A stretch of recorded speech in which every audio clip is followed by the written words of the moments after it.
Jadi ketika kita punya mimpi dan kita planning, menurut aku itu lebih efisien. Dan kemudian seperti aku bilang, setiap impian tuh ada duit yang mengikuti. Jadi kita bisa rencanain bareng-bareng. Itu sih tipsnya.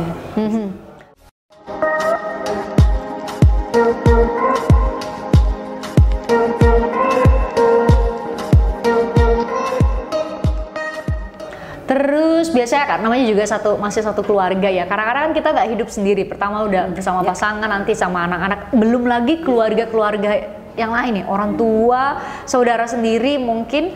Nah, bagaimana kemudian, iya kita punya kebutuhan sendiri, tapi juga masih bisa selain tadi ya, catatan pertama adalah kita ini titipan nih, gaji dan semua pendapatan itu titipan, tapi masih bisa disisihkan buat bantu orang lain gitu, setidaknya mulai dari keluarga sendiri.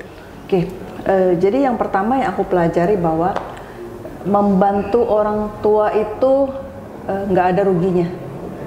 Justru kita perlu sadar gitu bahwa kita sampai saat ini tuh berkat orang tua. Jadi orang tua butuh apa kita usahakan. Namun perlu juga diedukasi.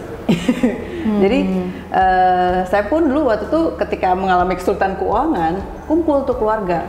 Saya bilang saya sedang mengalami kesulitan keuangan. Jadi mungkin ada biaya-biaya yang perlu kita pangkas. Intinya komunikasi. Nah, jadi ketika ada, tapi ini butuh nih, urgent nih obat, oke, let's do it. Jadi memang keuangan ini kayak aku bilang kita kan sandwich generation. Jadi satu generasi ini kita jadi hamnya gitu ya, dijepit atas, dijepit bawah. Itu ya perlu kita terima dan perlu kita persiapkan. Jadi aku punya dana darurat untuk orang tua aku memang. Jadi ketika ada misalnya tiba-tiba ada rezeki lain, oh dapat job ekstra nih, dapat income, dan tadinya kan income ini tidak diperhitungkan nih di budget. Oke, ini masukin nih ke darurat orang tua. Oh gitu ya? Jadi aku punya darurat orang tua, punya darurat sendiri, itu masing-masing ada pos-posnya. Nah, apalagi rekening sekarang nih yang digital banking, itu ada pos-posnya. Manfaatkan itu. Kalau zaman oma aku pakainya amplop. Taruh sini ya kan? Ya, ini uang buat sekolah, tulis. ini buat apa, amplopnya warna-warni gitu ya. Kalau sekarang tuh udah ada digital pocket lah namanya ya. Jadi udah enak banget. Sisihkan di sana karena dana darurat itu aku saranin taruhnya di deposito. Jadi jangan di saham. Takutnya pas orang tua kenapa-napa, sahamnya jeblok, duitnya nggak ada. Jadi taruh di deposito aja. Oh berarti itu menguatkan bahwa jangan taruh atau jangan letakkan semuanya itu di satu basket ya. Sama dengan tadi ya, penghasilan itu jangan satu tapi usahakan beberapa gitu. Nah, bagaimana manage gini? Kan mau kerja banyak. Ini udah satu skill kita pelajari, dapat satu kerja nih dari jadi satu sumber income. Berarti kan harus belajar skill lain nih. Itu keharusan saat ini atau gimana? Menurut aku sih kudu wajib ya zaman sekarang, apalagi belajar itu jadi mudah banget dan googling affordable. Nah, namun yang perlu diingatkan adalah kalau di satu pekerjaan aja kita masih goyah, kita mau melangkah ke pekerjaan yang lain tuh ambruk dua-duanya yang ada. Jadi pastikan kita bisa mengelola waktu dengan baik di satu pekerjaan ini. Bos kita udah bilang, "Oke, kerjaan lu oke," gitu. Kita bisa manage pekerjaannya, manage waktunya. Baru kita bilang, "Oke, saya bisa sisihkan waktu nih. Saya dibanding saya nonton drakor nih, saya bisa dapat extra income nih." Nah, baru next melangkah. Nah, terus habis itu melangkahnya kemana? Jadi banyak orang, mungkin aku cerita aku aja ya gitu. Banyak orang pikir udah cari yang gampang aja deh. Nah, kalau aku dan suami kita cari yang sesuai impian kita. Contohnya, oke, impian kita mau punya anak sekolah di Harvard. Perlu uang gede dong. Berarti kita tahu income pekerjaan-pekerjaan apa yang bisa ngasilin duit lebih banyak. Itu yang kita pelajari. Jadi belajarnya bukan oke lah belajar apa aja deh. Jadi tertuju. Iya sih, boleh belajar sesuai passion, tapi juga tetap lihat juga passion kita bisa nggak ngejar impian kita. Betul. Kecuali memang oke, my first income itu udah oke banget. Gue udah nggak butuh duit sebenarnya. Jadi cuma ini untuk aktualisasi diri, boleh. Tapi kan ada yang memang gue kurang nih, sekarang cukup, tapi nanti kurang. Semakin bertambah usia, betul, nanti produktivitas menurun ya kan? Ada saatnya gue akan pensiun nih. Jadi mesti mulai disiapkan dari sekarang. Nah itu Kalau aku sih pilih mana yang bisa mencapai goalnya kita, bukan mana yang gampang. Ada nggak angka-angka, misalnya nggak tahu ya, ada rumusan nggak ya, angka-angka misalnya umur 20 udah harus punya uang segini, umur 30 sebaiknya punya segini. Itu bagi setiap orang hitung-hitungannya gimana sih? Kalau menurut aku setiap orang beda-beda. Justru aku nggak mau tentuin, karena itu bikin stres. Kenapa? Karena kondisi orang beda-beda. Starting point-nya juga beda ya? Starting point-nya beda-beda. Jadi kayak misalnya kondisiku waktu itu starting point-nya aku punya hutang keluarga. Jadi beda dong sama orang yang fresh grade, yang orang tuanya nih gue kasih duit lu buat DP. Kalau gue bandingin sama temen gue yang dikasih rumah, bisa stres, down. Stres gue jadi down. Gue gagal banget sih jadi manusia gitu. Jadi nggak apa-apa, terima kondisi kita apapun. This is our starting point. Yang penting adalah bagaimana kita memultiplikasinya itu. Jadi goalnya tergantung kondisi kita sekarang. Jadi kita lihat, oke, saya bisa seperti ini. Bermimpi boleh. Oke, saya mau punya rumah. Nah, terus habis itu mau punya rumah mungkin tadinya yang besar gitu ya. Terus habis itu kita lihat, ini gaji naik cuma segini nih. Saya jualan online nih kayaknya hasilnya segini nih. Oke deh, rumahnya gue turunin sedikit deh. Itu masih oke menurut aku. Dibanding gua anaknya bisa beli ini gitu, itu stres banget sih. Umur segini udah gini deh ya kan. Betul. Tapi memang mesti punya pacuan sih. Oke, aku mau umur kepala 2 udah punya rumah, punya mobil, setidaknya itu. Tapi rumahnya di mana disesuaikan. Jangan ke bawah stres. Tapi menurut aku di kepala 2 itu kita bisa mandiri kok. Waktu itu di kepala 2 aku udah punya rumah, punya mobil, begitu juga dengan suami, punya rumah, punya mobil. Jadi kita waktu nikah itu udah kerja dong waktu itu ya? Udah kerja. Satu income nggak? Sumber income nggak waktu dulu masih sangat di awal-awal? Jadi di awal itu kita memang udah multiple income. Okay. Wow. Jadi, karena dari kuliah aku ngajar, jadi kerja pun masih ngajar. Nah, terus habis itu kita juga berpikir kayaknya kita perlu punya bisnis nih. Jadi aku waktu umur sebelum menikah, jadi aku decide waktu itu mau buka spa. Jadi kita buka spa waktu di Pondok Labu.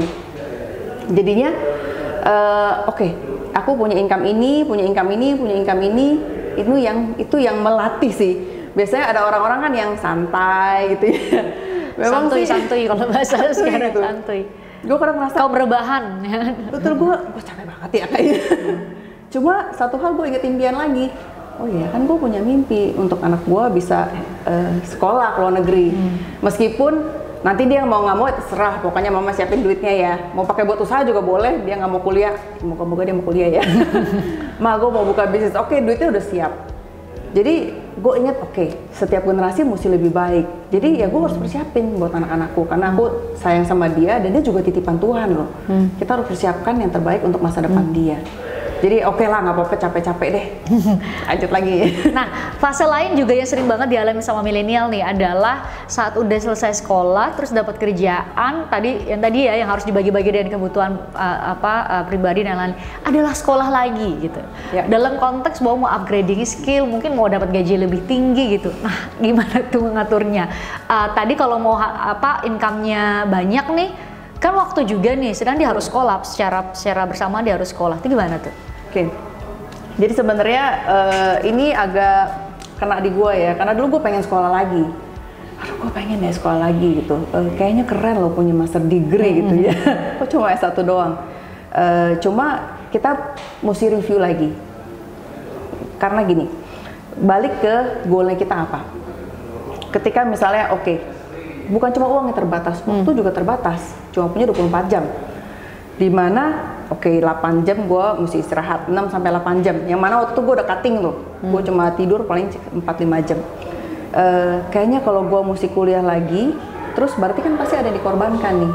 Pekerjaan pertama nggak mungkin dikorbanin, karena itu sumber utama gitu ya. Sumber utama, bodoh gitu. Kalau misalnya gue pilih kuliah, habis itu ini yang membiayai seluruh keluarga, mesti gue tinggalin, kecuali penghasilan gue gak butuh-butuh banget. Tapi penghasilanku dibutuhkan oleh orang tua. Dan juga nggak cukup nih kalau cuma penghasilan suami doang. Jadi memang ada yang harus dikorbankan, ada yang harga yang harus dibayar. Waktu itu kita mau pilihnya, berarti bisnis lain nggak mungkin gue korbanin nih untuk kuliah. Kira gue tunda. Nah, tapi masih ada cara. Karena dulu kan kuliah mahal banget, nggak kayak sekarang ya. Kayaknya mahal banget S2 nih. Jadi aku berpikir, oke, berarti aku bisa dapat sertifikasi short course yang cuma seminggu, gue bisa cuti, gue bisa merenung gitu 1 minggu untuk belajar dan dapat gelar. Itu yang aku lakukan. Makanya gelar gue lumayan panjang di belakang. Tapi ada cita-cita nggak pengen S2? Ada, tunggu waktu dan tunggu uangnya. Karena saat ini ada prioritas lain gitu ya. Betul. Berarti nggak ada ya rumus baku ya nggak sih, rumus baku bagi setiap orang apa namanya cara ngelola keuangan tuh kayak gini ya? Nggak ada sebenarnya. Jadi memang sih ada yang basicnya kayak tadi, oke, mesti berapa untuk sosial, berapa untuk investasi, untuk asuransi. Cuma balik ke kita masing-masing. Oleh sebab itu penting banget buat seorang milenial khususnya ya, karena perjalanan hidup dia masih panjang. Ya. Dan saat ini mungkin udah jadi orang tua ya kan? Betul. Untuk dia mengedukasi dirinya sendiri, untuk dia tahu gimana cara ngitung dengan stylenya dia, sehingga dia tahu apa yang minimum. Dari ketika dia, kan sekarang udah banyak course-course perencanaan keuangan gitu. Sehingga dia bisa hitung sendiri, oke, gue punya dana darurat, gue harus ke segini. Karena gini contohnya. Dana darurat idealnya berapa sih dari ini kita? Dulu ya sebelum pandemi itu untuk karyawan 3 bulan. Untuk pebisnis 3 kali gaji kita dari per bulan ya? Betul. Misalnya gaji 5 juta, 15 juta mesti ada cash nih. Tapi sekarang pandemi itu rumusnya udah berubah. Kalau aku sih lebih konservatif setahun. Jadi kalau misalnya sampai dipecat setahun masih bisa hidup, nggak usah stres, nggak usah mikir kriminal apa. Gue masih bisa hidup, masih bisa mikirkan, oke, gue what's next nih, apa yang bisa gue lakukan. Itu yang minimal dana darurat, dan itu juga beda-beda orang. Contohnya ada teman gue. Dia mungkin nggak butuh setahun karena dia single, orang tuanya bekerja santai, dia mungkin oke sih gue 3 bulan nggak apa-apa, 3 bulan gue pasti bisa dapat kerja kok, atau kalau nggak gue makannya di rumah orang tua gue. Itu oke banget buat dia, tapi buat aku yang nanggung orang tua, nanggung anak, itu sih kagak bisa gitu, karena ketika aku nggak makan semuanya nggak makan nih. Jadi masing-masing tuh berbeda sih, Chris. Kalau zaman sekarang ada nggak sih tools-tools gitu yang mungkin kita bisa bagiin mungkin di internet ya nggak sih? Sekarang tuh kan zamannya ada app, ada zamannya semua serba online. Ada nggak kira-kira yang bisa kita pakai buat hitung-hitungan hitung-hitungan sederhana? Oh ini income saya segini, mau bagi ini. Banyak banget. Sekarang banyak banget.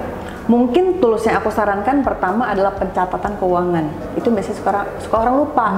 Langsung mau tools investasi nih. Padahal catatannya duitnya dia nggak tahu kemana. Udah belajar reksadana, saham dan lain-lain. Ini dulu nih catatan ini. Catatan dulu.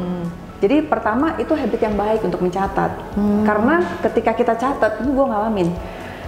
Waktu gue mulai catat, terus habis itu waktu kita lagi sulit duit gitu ya, bahkan uang parkir itu diperhitungkan. Segitunya ya, saking beratnya gitu ya. Jadi ketika kita mau belanja sesuatu, kita hitung nih, oh ternyata harganya mungkin lebih murah, tapi gue transport sama parkir gue lebih mahal. Nah ketika kita mencatat, kita baru sadar, kok jadi itu barang mahal ya? Mungkin kalau sekarang online shopping gitu, harganya mungkin kelihatan murah, tapi kan ada ongkirnya. Kalau bebas ongkir masih mending gitu. Jadi itu membuat kita lebih aware, membelanjakan uang. Jadi nggak foya-foya gitu.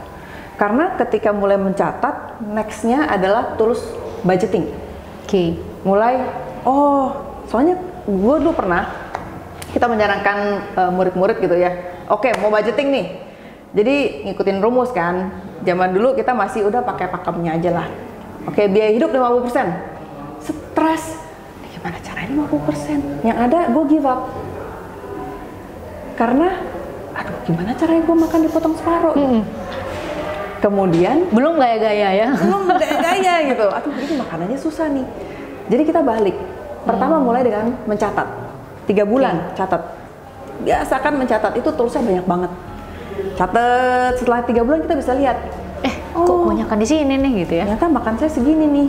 Ini mah makan leha-leha nih. Ini bisa gue cut nih. Baru kita susun budget. Oke, ternyata les anak gue banyak banget nih, gue lagi butuh penghematan, oke lah gue cut ini deh, budget gue segini. Itu yang bisa membuat kita mengerem lah ya, mengerem. Oke, pengeluaran. Jadi kan tadi kan kunci 2 ya. Yang pertama kan mesti ngerem pengeluaran. Itu yang membantu kita di kunci yang kedua. Sehingga kita bisa dengan lebih leluasa, oke, nextnya selain gue kerja, uang gue mesti kerja. Nah, baru kita belajar uangnya kerja di mana ya. Sebelum kerja, uang ini butuh dilindungi loh. Oke, berarti gue akan pilih asuransinya di mana.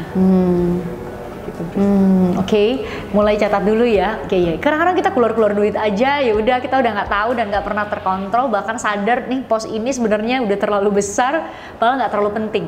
Paling sederhana ya. Oke, ini dong terakhir buat generasi milenial tadi yang kita garis bawahi, generasi sandwich. Dia punya tanggung jawab buat yang lebih muda, masih punya tanggung jawab buat generasi tua, orang tuanya, kakak-kakaknya gitu. Nah, mulai dari mana bagi seorang muda nih yang mau hidupnya sejahtera? Apakah dia mulai dari pendidikannya harus bagus banget, jadi yang paling brilian supaya dapat pekerjaan yang bagus, gajinya bagus? Atau ya udahlah hidup biasa ya, tapi pandai ngatur duit aja? Atau ada hal lain yang harus kita perhatiin nih? Mungkin untuk menjawab itu dia harus bisa kedua-duanya dulu. Harus dua-duanya ya? Nggak boleh milih ya? Nggak boleh milih. Nah, nggak bisa jadi kaum rebahan nih. Nggak bisa. Jadi yang pertama untuk sandwich generation. Yang pertama dia harus punya cita-cita nggak mau keturunannya akan jadi sandwich generation juga. Itu dulu nih ya? Itu yang pertama. Tekad dulu nih ya? Betul. Karena kalau nggak itu kayak apa namanya, rantai kemiskinan tuh jadi kayak kutukan gitu. Nggak akan bisa keluar ya dari situ? Nggak bisa keluar. Dulu nih contohnya si A,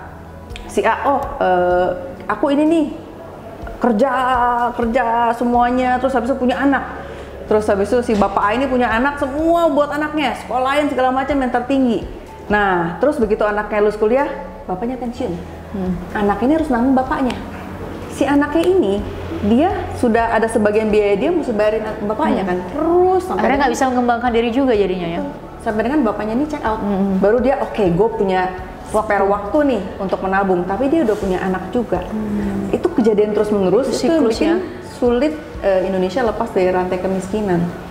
Jadi penting milenial yang sandwich generation dia punya cita-cita, oke, gue nggak mau nih bikin anak gue sandwich generation. Itu sebabnya mesti mulai cut di kita.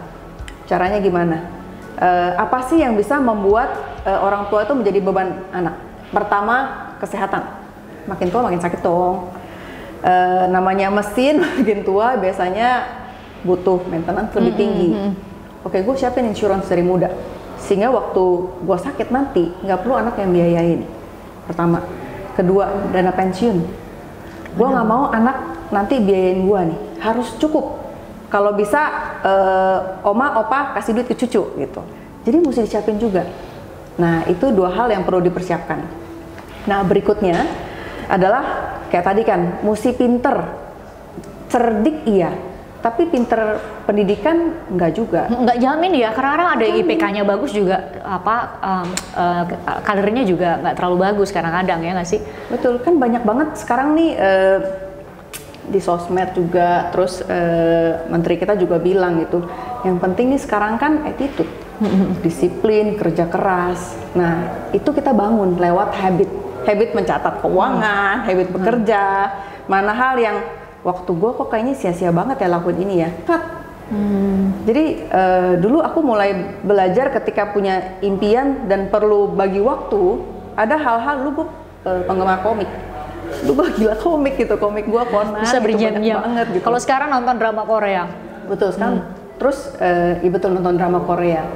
Terus aku lihat, aku orangnya kecanduan, begitu nonton nggak bisa berhenti nih. Kalau itu aku kerja, aku ngajar contohnya, kan aku tahu rate-nya aku gitu. Gila, ini mahal banget, gue nonton drama Korea, ini harganya mahal banget. Itu yang membuat aku, oke, kita mesti punya waktu kita lebih efektif. Instead of nonton, why don't we make money? Yang ketiga adalah ya kita mulai dengan mencatat, kita menghemat, dan pengeluaran kita tahu lah kemana. Kadang kan orang, pengeluaran duit gue kemana ya? Kayaknya kemana habis gajian, kok udah nggak ada ya? Istilah anak sekarang tuh kok gaji hanya numpang lewat doang di ATM. Jadi ketika kita tahu uang kita kemana, kita bisa kontrol. Kalau kita nggak tahu itu kemana, kita nggak bisa kontrol. Jadi ketika kita bisa mengontrol keuangan kita dengan baik, Terus habis itu kita bisa manage waktu kita untuk lebih produktif menghasilkan uang. Dan kita punya cita-cita, oke, stop di sini sandwich generation, itu gue percaya bisa kejadian. Nah, thank you, catatan pentingnya buat generasi milenial. Semoga kita yang sandwich generation bisa itu tadi ya. Paling penting adalah pemutus mata rantai. Generasi berikutnya udah harus lebih baik lah setidaknya. Mau background keluarganya mungkin belum sejahtera saat ini, atau udah middle ya nggak sih, atau udah sangat kaya, pun akan sangat lebih kaya lagi kita harapkan generasi berikutnya. Terima kasih udah nonton, makasih ya Sinta sudah berbagi buat kita. Thank you.